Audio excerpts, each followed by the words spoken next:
कि आदरणीय दुर्गाराम जी हमारे बीच में आए और वह अपने अनुभवों से हमें थोड़ा सा साझा करें। आदरणीय दुर्गाराम जी।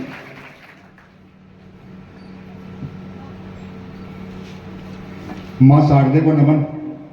सम्मानित मंच, ज्ञान ज्योति परिवार के राहुल सर और सारे टीम मेंबर्स, बच्चों के साथ पधारे उनके अभिभावक और प्यारे बच्चों, मैं आप ही के इस क्षेत्र में शिक्षक के पद पर कार्यरत हूं। 2008 में मेरी पहली पोस्टिंग हुई थी। आपने नाम सुना हो जाडोर फलासिया, फलासिया पंचायत समिति एक मादरी पंचायत है, वहां मेरी पहली पोस्टिंग थी। 14 साल तक मेरी वहां सर्विस रही। अभी 5-6 महीने पहले मेरा ट्रांसफर उदयपुर में रेलवे ट्रेनिंग स्कूल है सुखाड़े सर्किल पर, वहां हुआ। अब जो बता रहे कि राष्ट्रपति अवार्ड, ये राष्ट्रपति अवार्ड हमें नहीं मिला। ये राष्ट्रपति अवार्ड उन बच्चों की दुआओं से, उन नन्हे मुन्ने बच्चे जो मुसीबतों में फंस गए, उनकी दुआओं से, उनके कुछ अच्छे कर्मों से हमारे कार्यों का सत्यापन है। ये राष्ट्रपति अवार्ड नहीं, ये हमारे कार्यों का सत्यापन है। और ये हमारे लिए एक बहुत बड़ी जिम्मेदारी है कि आपको अपने जो कार्य है अच्छे करें, इसको कंटिन्यू रखिए। कई बार बच्चों के मन में रहता है, या कई बार जैसे अभी बता रहे थे कि जीके में क्वेश्चन भी बने थे 2। पंचोली सर एक दिन कोचिंग में पढ़ा रहे थे आपके, तो वहाँ एक क्वेश्चन आया था कि राष्ट्रपति अवार्ड किसको मिला। एक मेरा स्टूडेंट ही पंचोली सर से क्लास ले रहा था ऑनलाइन, तो उसने स्क्रीनशॉट्स खींच के मेरे को भेजा कि सर आपका क्वेश्चन बना। और रियल में मेरे को पहली बार पता चला था कि हमारा क्वेश्चन जीके में भी आ रहा है। उसके बाद एक बार राहुल सर ने कॉल किया था कि आजकल तो जीके में आ रहे हो। मैंने कहा ऐसा कुछ नहीं है, ठीक है, ऊपर वाले की कृपा थी, जीके का क्वेश्चन बन गया। हमने अभी तक लगभग 15 सालों में 1000 से ज्यादा बच्चों को बाल श्रम, बाल तस्करी से मुक्त करवाया, वो भी राजस्थान, गुजरात, महाराष्ट्र और आंध्र प्रदेश की 4 स्टेट से उन बच्चों को फ्री करा के वापिस उनको एजुकेशन से जोड़ा है। वो जिस गांव के रहने वाला उन स्कूलों से जोड़ा उन बच्चों को। उनमें से कुछ बच्चे ऐसे थे जिनके माता पिता ने, उन बच्चों के गार्जियन हम बने, उन बच्चों को आवासीय विद्यालयों से जोड़ा। उन बच्चों से हर 15-20 दिन में मिलने के लिए हम चाहते हैं, क्योंकि उन बच्चों का कोई नहीं, क्योंकि वो किसी मुसीबती में या किसी परिस्थिति में बाल श्रम के लिए गए।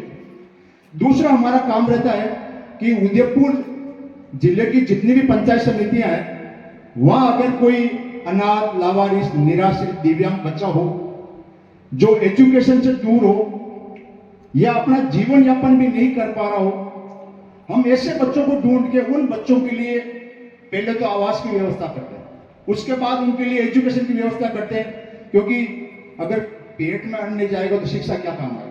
जब पहली प्राथमिकता तो पेट बनना है, एजुकेशन तो सेकेंडरी है। तो उन बच्चों के लिए पहले वो फैसिलिटी अवेलेबल करते हैं कि बच्चा एक बार उस योग्य हो जाए कि हाँ मैं अब कुछ करने लायक हूं। कहते हैं पहले पेट पूजा फिर काम दूजा, तो भूखे पेट तो कुछ नहीं होगा। तो ये हमारा काम चलता रहता। इसमें परिस्थितियां भी बड़ी विकट आती है। हमारे ऊपर कई बार रात को अटैक भी हुए, 25-25, 30-30 लोगों ने मारने की इरादे से घेरा भी है। कुछ निशान हथियारों पे मेरे बॉडी मार्क्स आज भी बने हुए हैं। कई बार गाड़ी से एक्सीडेंट हुआ है, कई बार रात को लोगों ने घेरा भी है, लेकिन ठीक है, ऊपर वाले की कृपा थी, हम बच गए और ये काम अनवरत जारी है और अनवरत जारी रहेगा। हमारा एक ही मिशन है कि जो हाशिए से दूर रहने वाला परिवार है या हाशिए से दूर जो बच्चा है वो मुख्य धारा में आए और एजुकेशन से जुड़े। क्योंकि एक एजुकेशन ही ऐसी चीज है जो उस व्यक्ति को आगे तक पहुंचा सकती है। आज अगर आप किसी बच्चे को कपड़े देते हो, किसी को भोजन देते हो, तो उसकी आप प्रेजेंट टाइम की पूर्ति कर रहे हो, उसके लिए आप उसको पैरों पर खड़े नहीं करें। एक एजुकेशन ऐसी है कि वो बच्चा अपने पैरों पर खड़ा होकर सब कुछ अपना काम अपना खुद कर सकता है और आने वाले समय में अपने आसपास के बच्चों को भी वो उस काबिल बना सकता है। जैसे अम्बेडकर जी ने कहा था, शिक्षा वो शेरनी का दूध है, जो पिएगा वही दाढ़ेगा। यानी एजुकेशन ही एक ऐसी चीज है जिसको अपन आगे ले जा सकते हैं, और उस एजुकेशन को आगे पहुंचाने का काम कर रहा है निःशुल्क जो शिक्षा संस्थान है ज्ञान ज्योति। हजारों बच्चों को इन्होंने नौकरियां दिलाई है। देखो, ज्ञान ज्योति इतनी मेहनत करता है, नौकरी देखो कोचिंग के सब बराबर होती है, पढ़ना बच्चे को ही है, स्वर्ग तभी मिलेगा जब खुद मरेंगे। लेकिन कोचिंगों की इतनी जिम्मेदारी होती है कि एक आपको रास्ता बता दे। अभी सर बता रहे थे कि रास्ते से ज्यादा, सॉरी, मंजिल से ज्यादा रास्ता खूबसूरत होना चाहिए। तो आपको कोचिंग रास्ता बता रही है कि आपको किस ट्रैक पे जाना है। कई बार क्या होता है कि अपन कोई किताब ले आते पढ़ते रहते हैं। आज की टाइम क्या है कि हार्ड वर्क से ज्यादा स्मार्ट वर्क करना पड़ता है। आपको क्या नहीं पढ़ना है वो इंपॉर्टेंट है। अपन क्या करें, कोई गाइड खरीदी, कोई सा भी सिलेबस है उसको पढ़ना शुरू कर दिया, नहीं, अब वो कई टॉपिक अपना उस एग्जाम के लायक है भी नहीं। तो क्या नहीं पढ़ना वो इंपॉर्टेंट। और आप लोगों का अभी जो बच्चे हैं, आपका एक ही लक्ष्य है कि आपको पहले सरकारी नौकरी या अपना जो भी एम आपने निश्चित किया होगी, मेरे को कोई जॉब प्राप्त करनी है, चाहे आपका कोई सा भी फील्ड हो, कोई आरएस अधिकारी हो, कोई पीसीएस में जाना चाहता हो, कोई आईएएस बनना चाहता हो, बहुत अच्छी बात है, बनना भी चाहिए। और आप लोगों का ये गोल होना चाहिए कि मेरे को वहां पहुंचना। कहने गोल बड़ा होता है ना, जब आसमान से गिरा तो खजूर पे अटका। अगर लक्ष्य छोटा होगा तो कहीं के नहीं रहेंगे। लक्ष्य ऊंचा बनाओ, एक ही बनाओ। अगर किसी चीज के प्रति आपका संकल्प है तो वहां विकल्प नहीं होना चाहिए। अगर संकल्प है तो विकल्प का कोई वहां विकल्प की कोई जगह नहीं होनी चाहिए। हमारा भी आप देखो, मैं राष्ट्रपति अवार्ड मिलने के बाद अपना जो भी काम है ना उसको आज दुगुनी गति से कर रहा हूं। उदयपुर जिले में ऐसा कोई तहसील नहीं है, कोई छोटा मोटा गांव नहीं हो जहां मैंने विजिट नहीं किया। हम अपने खर्चे पे वहां जाते हैं, वहां से बच्चों को रेस्क्यू किया, उनसे संबंधित समस्याएं समाधान किया और उन बच्चों को शेल्टर कराया, उनके लिए एजुकेशन की व्यवस्था की। वहां के सरपंच को कॉल किया।